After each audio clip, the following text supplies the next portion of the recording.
Dalton was last seen in the Dimensional Vortex at the end of Chrono Trigger DS, where he promised Chrono he would raise an army in Poor and get his revenge on him.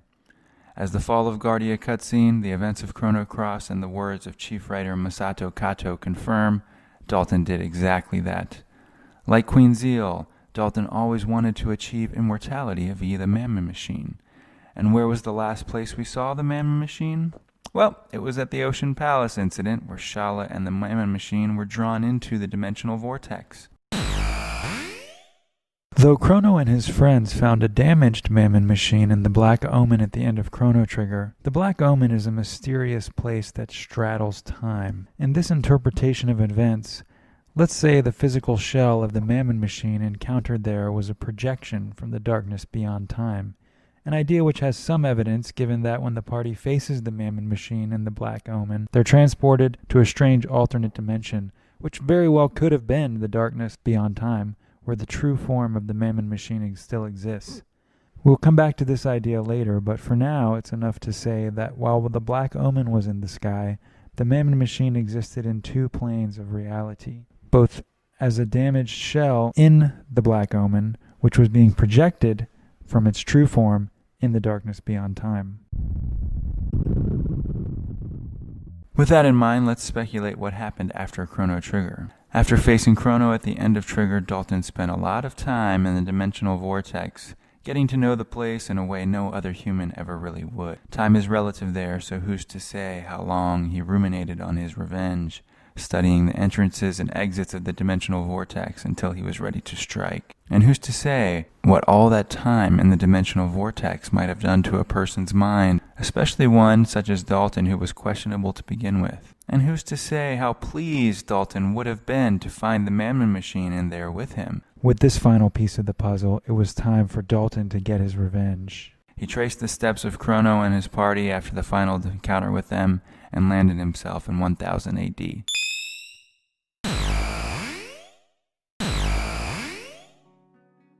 Just a note before continuing, for the purposes of this story, we're going with the ending of Chrono Trigger, where Chrono and his friends defeated Lavos in 1000 AD, battling through the Black Omen as it hung over their homes. I take you to the events shortly after Chrono Trigger 1000 AD. Dalton goes to the leaders of Poor, warning them of an incoming attack from the Mystics. He then coordinates an attack by summoning golems, blaming the attack on the Mystics in Medina while saying they have never stopped their dark ways and have been plotting to attack humanity all this time. He then repels the golem attack, appearing as Poor's savior. He teaches Poor about gunpowder, which they'll definitely need to defend against any further aggressions. He gains the trust of the leaders of Poor by helping them to stop repeated golem attacks, which he himself is causing, keeping a very low profile as not to attract Guardian attention to himself. Before long, he establishes himself as a trustworthy guy amongst the leaders of Poor and rises to their highest ranks. It's then that he secretly uses golems to transport the damaged Mammon Machine from the Dimensional Vortex to Poor. Despite being drained of most of its power, it's still one evil machine, and helps Dalton to poison the mindset of the Porian leaders further while he continues to teach them about guns and augment their arsenal. In addition to the staged golem attacks, he hires human mercenary squads to attack Poor from the north, claiming they are invaders from Guardia. He may be a bit goofy, but he's no dummy. He was the Queen's top guy in Zeal, and he knows a lot. He knows the Mammon Machine is built of Dreamstone and controlled by Shala's pendant. He also knows the Ruby Knife, which became the Masamune, was made from Dreamstone, same as the pendant. So, he knows he's going to need either the Masamune or the Queen's pendant if he's going to try his plan to jumpstart the Mammon Machine. Both of these items are in Guardia, and he knows for damn sure he can't just walk in there. Guardia is way too strong, especially with Chrono and Marl. Unfortunately for our friends, his time in the Dimensional Vortex taught him to be patient. Now we move to 1005 AD. By this time, Dalton has amassed strong political influence, built up a huge army, and stoked the fires of Porian nationalism to a fever pitch. He finally makes his move, not to attack the Mystics in Medina, but his true target of Guardia. Due to Poor's significantly advanced weaponry and sheer numbers, Guardia falls. Guardian forces can't handle guns no matter how good they are at swords. After the battle, Dalton claims the mass immune, but neither the royal pendant nor Queen Nadia, aka Marl, are to be found. No matter, he has the mass immune. He brings it to the Mammon machine, the thing which birthed it, to try and reactivate it. However, as the Dreamstone artifacts such as Shala's pendant eventually lose their magic and must be recharged, so too has the mass immune lost its charge over time. It has no effect on the damaged Mammon machine, which remains in a mostly inert state of low-level, subtly mind-warping evil. Not the ideal scenario for Dalton, but he's happy with what he's achieved. Immortality can wait, for now. He's got his revenge and power, which is also great. And he's also got some very powerful items. When Dalton raids the Vault of Guardia, he finds the Rainbow Shell and the Sunstone, two relics that are completely essential in developing Poor's awesome military might as seen in Chrono Cross. His attention falls first on the Sunstone. Dalton assembles a group of scientists to work on a top-secret project with the goal of integrating the Sunstone into the Mammon machine. However, the project ends in failure. The scientists conclude that the Mammon machine is simply too damaged. They'll need the Dreamstone to rebuild it. No matter, Dalton may not have exactly what he wants for now, but he's undeterred and above all, he's very patient. After all, Rainbow Shell alloys make extremely high-level weaponry, and the Sunstone could be used as a powerful energy source for nearly all Porian technology, if not the Mammon machine. It once powered the entire Kingdom of Zeal, after all. Of all the things which Dalton took from the Vault of Guardia, however, there is one item with which he shares a very special connection. The Wings of Time, aka the Epoch, aka Aero Dalton Imperial. Though the Epoch was dismantled by Lucca after Chrono Trigger, the parts were locked in Guardia's vault along with the Sunstone. Lacking advanced knowledge of technical science, Dalton is unable to restore its time-traveling ability, but he does understand aeronautics. Don't forget, he had a hand in building the Blackbird in Zeal, and he knows some pretty good science from that time. So he restores the Epoch to its former status as a flying weapon of destruction. The world has never seen a chariot such as this. It's the Aero Dalton Imperial Mark II. Dalton begins a campaign of violence on Xenon, dominating the continent and drenching the mass immune in so much blood that it becomes cursed.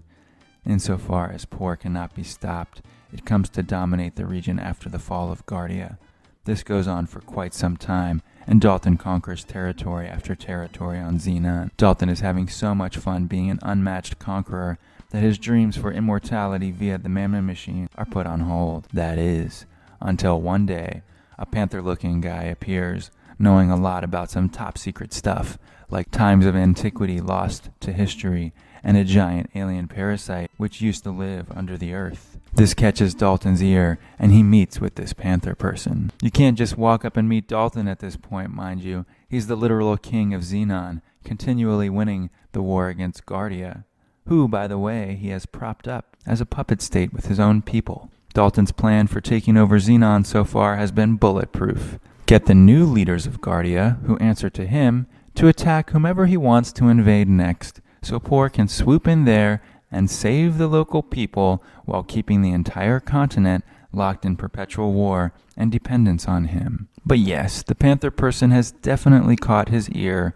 with his mysterious, how does he know all that kind of talk. Dalton meets with Catman, who identifies himself as Lynx. Lynx tells Dalton about this thing called the Frozen Flame, which has limitless power to be used as an energy source for almost anything. Though Lynx doesn't say the words outright, Dalton gets the strong impression the strange Panther Man knows about Zeal's most infamous Mammon machine. Dalton is convinced. Now heavily armed with some of the world's most powerful items, Dalton expands his attention to other continents of the world, creating a huge empire and becoming the world's dominant superpower, all the while hunting for the Frozen Flame to repower the Mammon machine. As time goes on, Dalton, the innate fire magic user with the power of flight via the Aero Dalton Imperial Mark II, comes to be known as the Divine Dragon of Poor. During this time, he finds the region of El Nido to be particularly interesting. Magnetic disturbances prevent him from flying the Dalton Imperial Mach 2 or any other aircraft over the area, and naturally Dalton becomes very curious what is there. He learns of 2 warriors from El Nido who have come to fight in his manufactured war on the mainland, Viper and Gurai. They prove themselves extremely adept fighters, and Dalton comes to understand General Viper to be a much beloved man in his home region. Not knowing what sort of resistance he would face if he launched an invasion of El Nido, or if it would be worth the cost of making Viper an enemy, Dalton once again exercises patience and chooses instead to infiltrate El Nido subtly. He invents the harmlessly named Explorer Corps, which he sends directly to El Nido. Before long, the Explorer Corps makes an unprecedented discovery: miraculous and powerful tools of magic, the otherworldly elements. Shocked by the news of magical items in this time period, Dalton investigates the place firsthand. He immediately feels the power of the place and plants the mass immune there.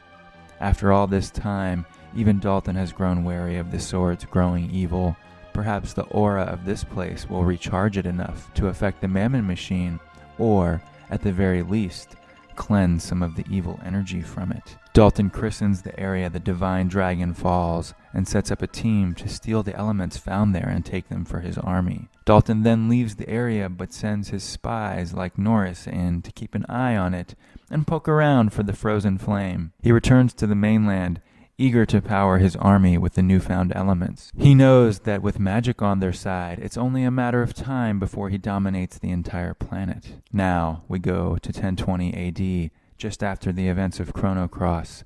Dalton's dreams are finally realized. His spies in El Nido report the insane happenings there, the fight atop Terra Tower, attack of the Dragon God, and so forth. And Dalton's curiosity finally boils over.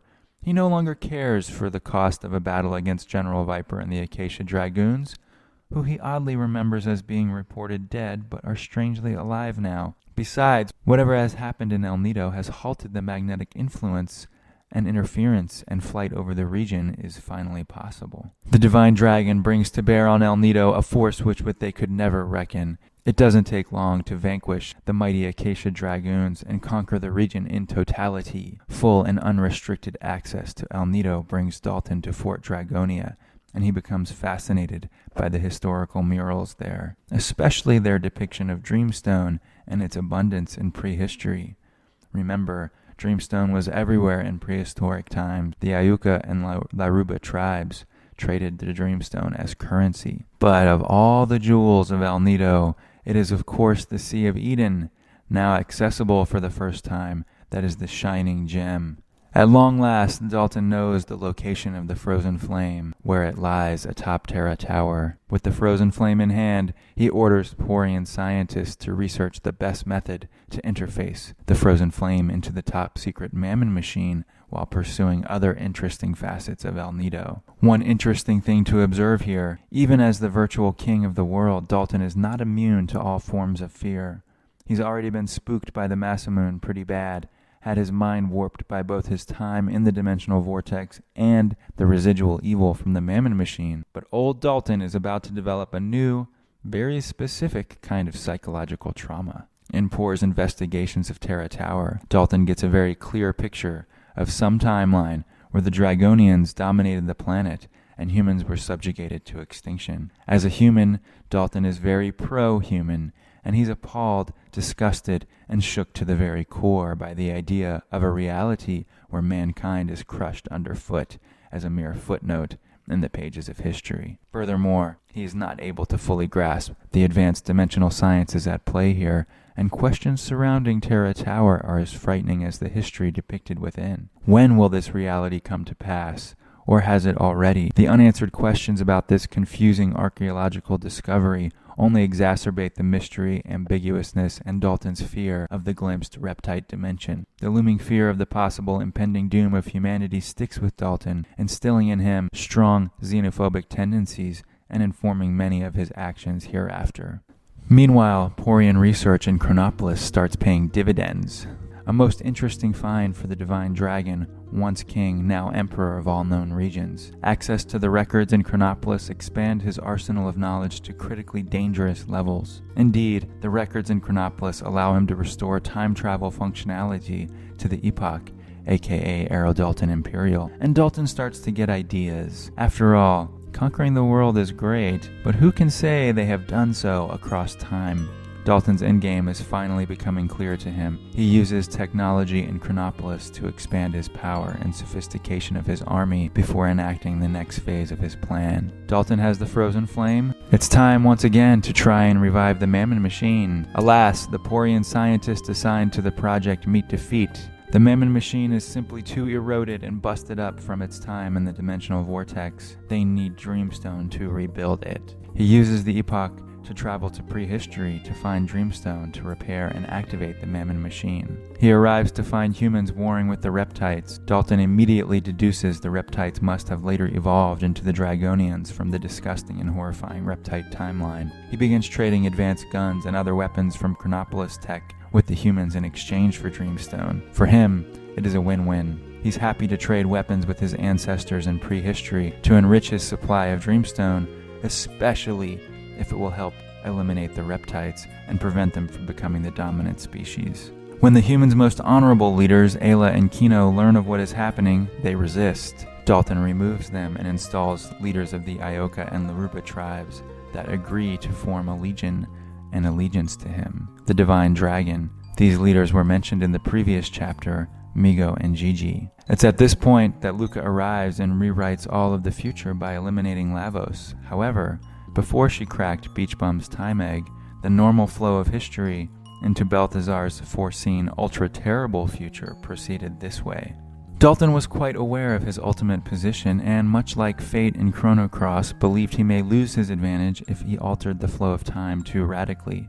Even in his madness, he knows time travel is a liability. Thus, he diligently transported Dreamstone from Prehistory to 1020 AD to set about reactivating the Mammon Machine to reach immortality. In this timeline, he succeeded in rebuilding the Mammon Machine, but what good is a Mammon Machine without Lavos to draw power from? Since Lavos had already been eliminated by Chrono at the Black Omen in 1000 AD, Dalton departs from 1020 AD for 620 AD, where Lavos still sleeps below the earth. Dalton builds a small city at the base of the Black Omen, which becomes his headquarters, siphoning the power of Lavos. By readjusting the seat of his power to 620 AD, he reinforces his power into the future, many times over. Inside the Black Omen, Queen Zeal existed in a timeless state, as referenced in Chrono Trigger. Unfortunately for her, she suffers from the reactivation of the Mammon Machine and the continued draining of Lavos' power. Dalton's personal quest for conquest and triumph end one fateful day when he enters the Black Omen to declare himself the ruler of the planet of time and the true king of Zeal, the divine dragon king, before finishing Queen Zeal in her weakened state. Dalton has succeeded where Queen Zeal failed, taking Lavos' power for his own and reaching immortality. Unfortunately, contact with the frozen flame now inside the Mammon Machine corrupts Dalton's mind. For all intents and purposes, Dalton's mind finally vanishes and he becomes no more than a proxy for Lavos, just as Queen Zeal had. But that's not all. The effects of Dalton's actions had a greater impact than anyone could have imagined. You see, a Mammon Machine powered by the frozen flame and augmented with Chronopolis technology was more powerful than its previous form. More rapid and intense draining of Lavos' energy invoked a survival response from the creature, and it ultimately led Lavos to a premature awakening.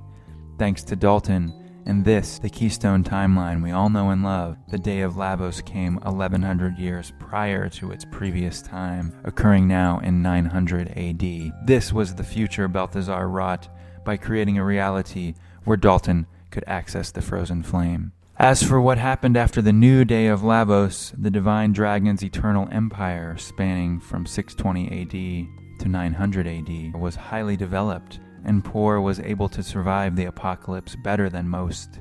They went on to dominate the globe for over a millennia until Belthasar finally encountered them in 2280 AD. As for Dalton himself, his connection to Lavos brought him forewarning of the coming disaster.